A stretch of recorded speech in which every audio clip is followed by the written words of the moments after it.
கடலூர் மாவட்டம் சிதம்பரத்தில் புதிய பேருந்து நிலைய கட்டுமான பணிகளை விரைந்து முடித்து பயன்பாட்டிற்கு கொண்டுவர வேண்டும் என்று பயணிகள் கோரிக்கை விடுத்துள்ளனர்.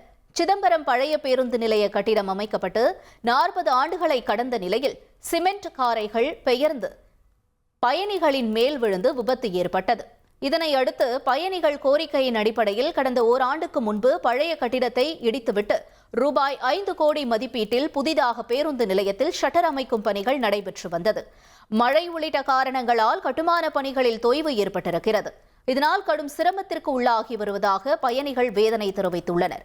இதுகுறித்து மாநகராட்சி நிர்வாகம் கூறுகையில் 90% பணிகள் நிறைவடைந்து விட்டதாகவும் விரைவில் பணிகள் முடிக்கப்பட்டு பயன்பாட்டிற்கு கொண்டு வரப்படும் என்றும் தெரிவித்துள்ளனர். பஸ் ஸ்டாண்ட்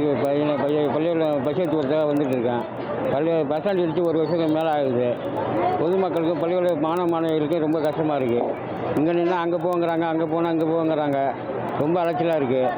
கட்டி முடிச்சா மக்களுக்கு ரொம்ப நல்லதாக இருக்கும். மழை காலங்களில் ரொம்ப அவசியம் இருக்குது. ரொம்ப சிரமமாக இருக்குது. பஸ் ஸ்டாண்ட் வந்து ஒரு வருஷமாக கட்டாமல் இருக்காங்க. அது கொஞ்சம் சீக்கிரமாக கட்டி கொடுத்தா நல்லாயிருக்கும். பஸ்ஸுக்கு வந்து வயசானவங்களாம் வந்து வெயிலில் நிற்க முடியாமல் ரொம்ப கஷ்டப்படுறாங்க. அதனால் பஸ் ஸ்டாண்டு கொஞ்சம் சீக்கிரமாக கட்டி தந்தால் நல்லாயிருக்கும். உள்ள சாமினே வந்து திரும்ப முடியல. கண்டக்டர் ரிவர்ஸ் பார்த்து மழை காலத்தில் இன்னும் மோசமாக இருக்குது. ஒரு பக்கம் தண்ணியாக இருக்குது, ஒரு பக்கம் மூத்திர வாடையாக ஒரே வாடையாக இருக்குது. மக்கள் ஒரே பக்கமாக இந்த எங்கேயோ பஸ் நிற்க அது ஓரமாக வண்டி நிற்கிறாங்க. எப்படி நிற்கிறாங்க தெரிய மாட்டேங்குது. அதனால் இந்த பஸ் ஸ்டாண்டை விரைவாக வேலை முடிச்சு கொடுத்தா கொஞ்சம் நல்லாயிருக்கும். இனி செல்லும் இடமெல்லாம் செய்தி. தந்தி டிவியின் வாட்ஸ்அப் சேனலை ஃபாலோ பண்ணினா செல்ல இருக்கும் இடமெல்லாம் செய்தி.